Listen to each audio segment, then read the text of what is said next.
دوسرا یہ کہ اسکول میں جب بچہ نہیں ہے تو ٹیچر یہ سمجھتا ہے کہ بچہ آج کسی وجہ سے نہیں آیا ہے. تو ہم نے کئی برس پہلے یہ طریقہ اپنایا تھا کہ پہلے پیریڈ کے بعد ہمارے ٹیچر پیرنٹس کو فون کر کے پوچھتے تھے کہ کیا واقعی آپ کا بچہ نہیں آیا ہے کیا. تو کچھ معاملات ہم نے اس میں ڈائگنوز کیے, اس کی تشخیص کی, ان کو اپنا پتہ لگایا کہ بہت سارے کچھ بچے ایسے پائے جاتے ہیں جو نکلے ہوئے ہیں لیکن اسکول میں نہیں ہے. یعنی اس وقت فون کرنے پر اگر وہ اٹھا لیں تو یہ پتہ چل جاتا ہے. دوسرا یہ کہ کئی بار عام طور پر اسکول اس پر دھیان نہیں دیتے کہ بھائی ہمارا کیا مسئلہ ہے, وہ نہیں آیا تو نہیں آیا, کہیں بھی گھوم جائے, راستہ بھٹکتا رہے, ادھر ادھر بیگ لے کر وزن لے کر گھومتا رہے, کسی ندی کے کنارے بیٹھے, کسی ڈیم کے کنارے, کسی گارڈن میں جا کے بیٹھے, کسی جاگنگ پارک میں بیٹھے, اس سے ہم کو کیا مطلب ہے, کیونکہ ہمارے یہاں تو نہیں آیا, ایبسینٹی لگی ہے. یہ ایک عام رویہ ہوتا ہے. لیکن ہم نے کئی برس پہلے ایک پروجیکٹ شروع کیا تھا کہ بھئی یہ ہماری عموماً ذمہ داری ہوتی ہے. وہ ذمہ داری یہ ہے کہ ہم صرف اسکول کو, بچے کے معاملات کو ایسے ہی نہ دیکھیں, بلکہ اس طرح سے اس کو دیکھیں کہ وہ باہر اگر نہیں آیا ہے تو باہر ہے تو کیوں باہر ہے, اور اس کے اثرات کیا ہو سکتے ہیں, اس کے نقصانات کیا ہو سکتے ہیں. اور ایسے پروجیکٹ شروع کیے ماشاءاللہ پچھلے کئی برسوں میں. اس پر کئی ڈاکومنٹری بن چکی ہیں اور وہ یوٹیوب پر اپلوڈیڈ ہے, آپ ان کو دیکھ بھی سکتے ہیں. لیکن اسی جو پروجیکٹ جس کا میں ذکر کر رہا ہوں اس میں یہ سمجھ میں آیا کہ پیرنٹس کتنے بے فکر ہوتے ہیں کہ وہ بالکل دھیان نہیں دیتے ان معاملات پر, اور سوچتے نہیں ہیں کہ ان کا بچہ اگر اسکول میں نہیں پہنچا ہے تو پھر اس کے نقصانات کیا کیا ہو سکتے ہیں, کہاں کہاں پایا جا سکتا ہے. آپ لوگوں کو ذرا تھوڑا ان باتوں پر توجہ دینا چاہیے. ہمیشہ ہم استادوں کو نکال بھی نہیں سکتے کلاس میں سے, اسکول کے باہر بھی نہیں بھیج سکتے, کیونکہ ان کی ڈیوٹی بہرحال یہ بات صحیح ہے کہ اسکول کے اندر, کلاس روم کے اندر ہے. تو پھر ہم نے کچھ لوگوں کو باہر ذمہ داری دی ہے, ہمارے خیر خواہوں کو, دوستوں کو, ہمارے کانٹیکٹ کے لوگوں کو, کچھ سوشل ورکرز کو کہ بھائی آپ صبح جاگنگ کرتے ہیں یا آپ کا گھر قریب میں ہے, بازو میں پارک ہے یا پلا ہے, تو کون سی کھڑکی سے کون سا ویڈیو یا کون سی تصویر لے دی جاتی ہے یہ بچوں کو پتہ نہیں ہوتا اور اب تک آ جاتا ہے. اور ہم فوری طور پر پھر اس کا انتظام کروا کے وہاں سے بچوں کو لاتے ہیں اور وہ کام کر رہے ہیں. آپ کو یہ کام کیسا لگا؟ اچھا ہے, پورا ہے. ہمارے نبی کریم صلی اللہ علیہ وسلم نے کی ایک حدیث ہے جس کا مفہوم بتا رہا ہوں میں, الفاظ مختلف ہو سکتے ہیں, مفہوم بتا رہا ہوں کہ بھئی آپ برائی کرنے والوں کو برائی کی طرف سے پکڑ کر کھینچو اور ان کے باقاعدہ زور لگا کے کھینچو گے, مت جاؤ وہاں پر کیونکہ برباد ہو جائے گا, تیرے حصے میں نقصان آئے گا. اور اگر آپ یہ کام کرتے ہو تو آپ مومن کے ایک درجے پر یقینی طور پر ہو. طاقت سے روکو, نہیں روک سکتے ہو تو بات سے روکو, نہیں زبان سے روک سکتے ہو, کبھی اگر آپ کا وہ نہیں ہے تو آپ اس کو برا سمجھو. تو ہم تو ہمارا ذمہ داری سمجھ کر یا اس سے بڑھ کر کھینچنے کی اس گڑھے سے یا اس آگ سے بچانے کی کوشش کر رہے ہیں. اور یہ اس کا گواہ ہمارا اللہ ہے, وہ جانتا ہے کہ اس کام کو ہم نے کیا ہے. لیکن پھر بھی کیا آپ سمجھتے ہیں کہ یہ کام کامیاب ہو جائے گا آپ لوگوں کے تعاون کے بغیر؟ ایسا ممکن ہے کیا؟ کامیاب ان کو یہ بولتے ہیں کہ بھئی آپ جو کام کر رہے ہیں یہاں پر وہ ساری نگرانی یہاں پر جس طرح سے ہم کر رہے ہیں باہر کی بھی کر رہے ہیں. تو بیٹا آپ اسکول کے لیے روانہ کیے گئے ہو اگر کل سے صبح کے وقت میں 6:30 بجے 6:45 بجے, تو آپ اسکول ہی آؤ, کہیں ادھر ادھر گھوم کے اسکول کی بدنامی کا باعث نہ بنو, اس کا ذریعہ مت بنو, کو بچاؤ. کیونکہ اسکول ایسا نہیں ہے, نہ ٹیچر کہتے ہیں کہ ہم ان کو بولتے رہتے ہیں. اور اگر آپ پھر بھی کرتے ہو تو ہم یہ ان کو بولتے نہیں کہ دیکھو کہیں سے بھی ویڈیو آئے گا یا فوٹو آئے گا. بولتا ہوں کہ نہیں, زیادہ سے زیادہ محنت کے بعد یہ کامیابی ملتا ہے, یہ ایسے نہیں ہوتا ہے. اور اس کے لیے جیسا دھیان, جیسی توجہ ہم بچوں کو اسکولوں گھر پر جیسے لڑکیوں کو ویسا ہی توجہ, ویسا ہی دھیان جو ہے وہ ہم کو لڑکیوں کو بھی دینا پڑے گا. جب تک ہم یہ طریقہ نہیں اپنائیں گے اس وقت تک لڑکوں کے رویے میں سدھار نہیں آ سکتا ہے. ایک اور چیز اس میں بہت اہم ہے کہ لڑکی بغیر اجازت کہیں نہیں جا سکتی ہے باہر. یہ ہمارے گھروں کا ماحول ہے, ہونا چاہیے, بالکل ہونا چاہیے. لیکن آپ पूछते हैं या ये आपसे इजाजत देते हैं कि भाई वो बाहर खेलने को चले गए पास के प्ले ग्राउंड पे या किसी जगह पर या सड़क पर या फलां जगह पर, कहाँ या टेरेस पर बिल्डिंग पे। ये जो आज आदतें बच्चों में जिस तरीके के मामला अभी निकल कर सामने आए, ये उसी वजह से हो रहे हैं क्योंकि हमारी लड़कों पर निगरानी नहीं। अगर हम निगरानी करना शुरू कर दें तो कोई बच्चा बिगड़ने का या उसके बेरावरी का होने का शिकार होने का कोई चांस नहीं, कोई इम्कान नहीं हो सकता। तो मेरा ये कहना है कि हम हमारी निगरानी लड़कों के ऊपर बढ़ाएं, लड़कियों के ऊपर वो निगरानी कायम रखें, लेकिन लड़कों पर जो हमारा असर नहीं है उसको देखें, पूछें कि तुम कहाँ थे। 5 मिनट की ताखीर होगा इनके आने में, तो पूछो कि तुम किसके साथ थे, तुम्हारे दोस्त कौन है, तुम कहाँ जाते हो, अभी सर ने बताया, पूछे, सरगर्मियों की खबर है। नमाज के लिए निकलता है अगर बच्चा, ये जाना चाहिए उसने, तो वो नमाज से फौरन वापस आए, उसके बाद वो घर में पढ़ाई करे। आज 18 घंटे लोग पढ़ रहे हैं, जब जाके परसेंटेज आ रहे हैं, मेरिट में कामयाबी लोगों को मिल रही है, वरना ये लोग नहीं। लड़कों में भी अच्छे लोग आगे बढ़े हैं, ऐसा नहीं है, लेकिन वो कौन लड़के हैं? क्या वो वक्त जाय करने वाले, इधर उधर घूमने वाले लड़के नहीं, वो अपना ज्यादा से ज्यादा वक्त पढ़ाई में देते हैं, जब जाके उनको वो कामयाबी मिलती है। कोई भी किसी भी तरह से ऐसा वैसा करके अपना वक्त जाय करके बुलंदी पे या कामयाबी के ऊंचे मकाम पे फायद हो ही नहीं सकता, ये मेरा चैलेंज। तो इन बच्चों को ये समझाने की जरूरत है। मैं इनसे बात करूंगा थोड़ी देर बाद में, लेकिन मैं ये आपसे मुखातिब हूँ कि कहाँ पर आपकी तवज्जो। एक ऑटो रिक्शा आपने देखा है, वो ऑटो रिक्शा आप ध्यान में रखें, जिससे अभी बहुत सारे लोग आए भी होंगे, अगर पैदल नहीं आए तो गाड़ी में चलकर तो इस रिक्शा में आए होंगे, वो रिक्शा को ध्यान में रखें। वो रिक्शा में जो बैठा हुआ शख्स है वो दरअसल वो बच्चा है, और उसके जो 3 पहिए हैं उसमें से सबसे पहले नंबर का जो पहिया वो आप है, पेरेंट्स सर्कल। उसके पीछे के जो 2 पहिए, एक समाज है हमारा और दूसरी तरफ असातिज़ा यानी स्कूल। ये हमारा तरबियत का सिस्टम है, जो जितना संजीदगी से अब इस सिस्टम को लेगा कि अगर वो पहला पहिया ही नहीं होगा तो ना मैं मोड़ पाऊंगा ना कुछ करूंगा।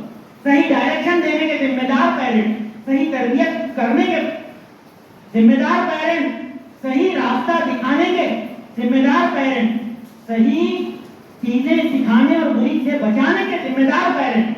कहां पर हमारी जिम्मेदारी कि पढ़ाई का अहवाल पूछने जिम्मा लेने वाले भी पेरेंट होना चाहिए। उसके बारे में पूछे कि भाई क्या सिखाया गया तुमको आज, क्या सिर्फ टीचर जिम्मेदार होंगे?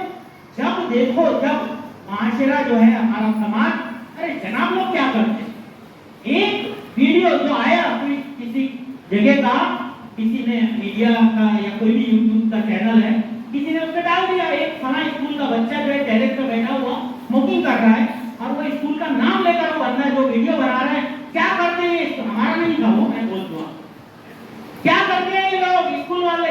अरे स्कूल वाले अंदर पढ़ाएंगे कि वहां घूमेंगे? वैसे मैं आपको एक लिंक भेज दूंगा, वो जो वसीम अख्तर चैनल की लिंक है वो जरूर भेजें, आप देख लें कि हम वो काम भी कर रहे हैं वहां जाकर। वो पूरी डॉक्यूमेंट्री है, उस करके हमने क्या तरीका अपनाया, इनको भी पता चलना चाहिए कि इनको वो नजर कहाँ कहाँ तक है। लेकिन मेरा ये कहना है कि बाहर हमारा काम नहीं है, हम वॉलेंटरी तौर पे, रजाकाराना तौर पर वो काम कर रहे हैं, वरना हमारी जिम्मेदारी स्कूल के अंदर है, 4 दीवारी के अंदर है। फिर हम ये बोलते हैं कि स्कूल क्या कर रहे हैं? अरे पेरेंट की जिम्मेदारी कितनी है? बच्चा स्कूल में कितना रहता है? सुबह 7 बजे से लेकर 12 बजे तक, 12:30 बजे तक 5 घंटे हो रहे हैं, 5.5 घंटे हो रहे हैं, आप उसमें और आधा घंटा जोड़ लें तो 6 घंटे हो रहे हैं। 6 घंटे के बाद में वो 18 घंटे 24 घंटे में से किसके पास है? ये मैं आपसे पूछता हूँ। और ज्यादा जिम्मेदारी किसकी बनती है? ये मैं आपसे पूछता हूँ। ज्यादा काम करने की जरूरत किसको है? ये मैं आपसे पूछता हूँ।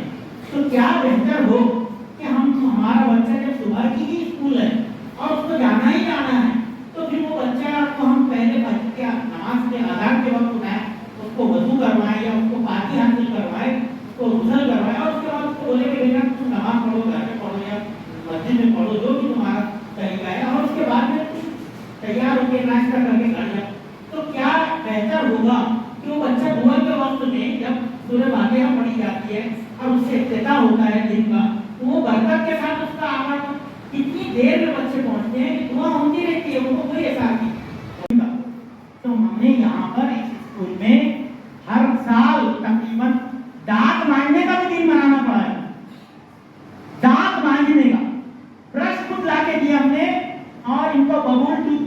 दिया वो डाबर फला और लो मांझो, क्योंकि उनके दांतों में उतना मैल, कहीं जब निकाले गए तो 1500 में से कम 300-400 ऐसे निकले जो बगैर दांत मांझे कई दिन से आ रहे हैं। ये हाल अगर हमारे माशरे का है तो फिर वालिदैन ने क्या किया है, क्या किया था? मैं उसको ज्यादा लफ्जों में बोलना नहीं चाहता हूँ कि उनकी क्या सिर्फ वही जिम्मेदारी थी? नहीं, बिल्कुल नहीं। अभी भी वक्त है। हम लोग ये बोलते हैं हमारी कौम तरक्की नहीं कर सकती, ये कारनामे में रहते हैं तो तरक्की होगी क्या? हम ये माइंड सेट बनाते हैं कुछ नहीं होने वाला है बच्चों को। अरे कुछ नहीं है, क्या होगा? ये माइंड सेट भी बहुत गलत बनाया जा रहा है। कौन लोग आगे बढ़े यार? मैं आपको बताता हूँ, वो मोहम्मद हुसैन नाम का जो लड़का IAS अफसर बना है, वो कहाँ का है? चौल में रहने वाला, मुंबई की डोंगरी की चौल में रहने वाला बच्चा, लड़का, नौजवान, जिसने IAS में 107 नंबर का रैंक हासिल किया और एक बड़े ओहदे पर वो पहुंचा है। साइन करके जाने का बोले कम से कम। मैं तो ऐसा समझ बनेगी कि हमारी निगरानी होगी, बच्चा रोजाना स्कूल आए, वो बहुत जरूरी हो गया है। एक कानून पहले 2009 में आया था जिसको CCE कहते हैं, राइट टू एजुकेशन एक्ट, एक पार्लियामेंट में कानून पास हुआ था मुल्क, और उसमें हक तालीम का कानून उसको उर्दू में कहा जाता है, लाजमी हक तालीम का कानून। इसके तहत 6 साल से लेकर 14 साल के हर बच्चे को लाजमी तौर पर तालीम देना ये हर शहरी की जिम्मेदारी है। यानी उसका अपना बच्चा हो या स्कूलों की जिम्मेदारी, तो वो हर बच्चे को ढूंढ के निकाले और उनको ड्रॉप आउट ना होने दे, उनको रोके अपने पास में। अब उसी कानून का एक नेगेटिव फायदा हमारी कौम जो आमतौर पे लेना जानती है वो ये, अरे पास तो हो जाता है बच्चा, क्योंकि उसने ये लिखा है कि कहीं पे बच्चा रुकेगा नहीं, तो ये चलता रहा और 8वीं में पहुंच जाता बच्चा, फिर 8वीं में फिर से 9वीं में, क्योंकि 9वीं तक भी उसको रोकना नहीं है, लेकिन 9वीं में उसको रोकना, आगे बढ़ाना है, ये कहीं लिखा हुआ नहीं है। तो वो कानून को भी दूसरे लोग जानते हैं जो स्कूल चलाते हैं, तो अब वहां पे जाके ढेर लग जाते हैं नाकामी के। आप समझ रहे हैं ना मेरी बात? मैं एक बात बताता हूँ, उस कानून में इस साल तब्दीली कानून में तो नहीं की गई, लेकिन एक सर्कुलर से स्कूलों को भेज दिया गया है। अब वो स्कूलों को भेज दिया जिसमें बच्चा अब नाकाम हो सकता है 5वीं क्लास में और 8वीं क्लास में। ये कितनों को पता था अभी तक? कितनों को पता? मैं पेरेंट्स से पूछ रहा हूँ, आपको पता है? वेरी, देखो एक पेरेंट तो कम से कम ऐसे पाए गए कि जिनको मालूम हो गया है कि भाई बच्चा अब 5वीं क्लास में फेल किया जा सकता है या तो नहीं जा सकता, क्योंकि कोई किसी को शौक थोड़ी चलाएगा, कोई किसी को रोकेगा। बच्चे का प्रोग्रेस वैसा नहीं है या 8वीं क्लास में वैसा प्रोग्रेस नहीं है, तो इसका मतलब ये कि बच्चा वहां पे रुक सकता है। ठीक है, एक तरीका और बताया उन्होंने कि इसका दोबारा इम्तिहान लें 1 महीने के अंदर। तो अभी 9th में वैसा तरीका कई वर्षों से चल रहा है, 9th स्टैंडर्ड में वहाँ भी एग्जाम होता है, 15-16 बच्चे नाकाम होते हैं और नाकामी के बाद में एक भी अभी तक की तारीख में पास नहीं हुआ है, दोबारा से रिजल्ट वहीं पे बैठे हैं 9th में या फिर ड्रॉप आउट हो गए। तो आपको क्या लगता है 8वीं वाला या 5वीं वाला पास हो जाएगा? हो जाएगा ना? उसकी क्योंकि कमजोरी थी जब वो रुका है, इसके मार्क्स नहीं होते, लिखना ही नहीं आता है, तो लिखने का इम्तिहान होता है। मेरा ख्याल है कि बच्चे अभी लिखने में कमजोर है। कोविड के बाद ये वो लोग हैं जो आज 8वीं में पहुंचे हैं, उस वक्त ये साल 6ठी और 5वीं में 2 साल कोविड में चले गए। बच्चों ने स्कूलों में तो कुछ नहीं सीख पाए क्योंकि स्कूलें बंद थी, ऑनलाइन क्लासेस हुई थी, बहुत सारे लोगों ने जोड़ा ही नहीं था, उसकी अहमियत को नहीं समझा था। ये सारे वही बच्चे हैं। अब हम अगर ये बोलते रहे स्कूल वाले कि भाई क्या करना है, हमारा क्या है इसमें, कोरोना का बहाना लगा के रोक देंगे, कुछ भी कर देंगे, तो ये तो हमारा कोई एटीट्यूड होगा नहीं। ना ये है कि उसको सीधा रास्ता दिखा और उसको उस रास्ते से बचा जिस पर तेरा कदम नाजिल हुआ उन लोगों के रास्ते। तो कितनी बड़ी दुआ को हम छोड़ देते हैं, उसकी अहमियत ही नहीं समझते। और ये कितनी बड़ी यानी फिक्र की बात, तो ये अहमियत समझाएगा कौन? कब तक टीचर उनको बोले? इसमें से कितने बच्चे हैं जो रोज लेट आ रहे हैं, दुआ के बाद आ रहे हैं, दुआ के दौरान में आ रहे हैं? तो ये पाबंदी कब होगी? ये सब उस वक्त होगी जब हम उस फिक्र को समझेंगे कि वक्त की पाबंदी करना जरूरी है। और ये वक्त के पाबंद जितना बनेंगे तो जिंदगी उतनी तरक्की करेगी, उनकी तालीमी तौर पर उनकी तरक्की हासिल होगी। इसके अलावा साफ सफाई का क्या मामला है? बहुत सारे है ठीक करने की बड़ी कोशिश की हमने, और माशाल्लाह ज्यादातर तलबा का ये बालों का मामला दुरुस्त कर रहा है, लेकिन फिर भी कुछ बच्चे ऐसे यहाँ पर भी हैं जिनके बाल बड़े हैं। इन पर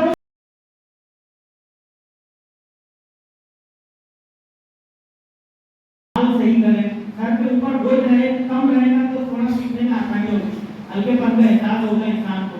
वैसी जिंदगी में बोझ बहुत हो गए हैं, तो ये बोझ तो कम से कम जो कम कर सकते हैं उतना करें। कपड़े साफ सुथरे होना चाहिए। कुछ बच्चों के कपड़े इतने मैले होते हैं कि वो घूम यानी उसमें से बदबू आने लगती है। जब टीचर राउंड लगा के उनके पास जाता है तो बाकायदा उलझन होती है टीचर को। उसके अलावा उनके अपने साथी जो बाजू में बैठते हैं, अगर वो उनके जैसे हैं तो बहुत अच्छा माहौल बन जाता होगा उनका, मैं तो जानता हूँ। लेकिन अगर नहीं है, वे साफ सुथरा बैठा है, तो उसको कितनी उलझन और परेशानी होगी, ये आपको समझ सकता है। परेशानी ही परेशानी, ये जरा सोचने की बात है। काम करने के लिए हम तो अपना कंट्रीब्यूशन दे रहे हैं, लेकिन कब असरात दिखाई देंगे जब वालिदैन भी इस पर निगरानी करेंगे कि देखो हेल्थ एंड हाइजीन के लिए भी सफाई जरूरी है। ये जो बच्चे आए गए हर तीसरे दिन एब्सेंट पाए जाते हैं, तो वो क्यों एब्सेंट होते हैं? क्योंकि तबीयत में उनकी वाकई खराब होती है, बुखार है, सर दर्द है, मला है, ज्यादा टाइफाइड हुआ है, मलेरिया हुआ है, ये हुआ है। क्यों हो रहा है? क्योंकि एक तो हम अनहेल्दी एनवायरनमेंट सराउंडिंग में रह रहे हैं, जिससे आपको बहुत ज्यादा कोई एक का तो काम नहीं, क्योंकि शहर का मामला बिगड़ा, लेकिन कम से कम उसको अपनी जो सफाई है घर की या उसकी खुद की, उसका ख्याल रखते हुए अगर वो करे तो कुछ चीजों से बच सकता है।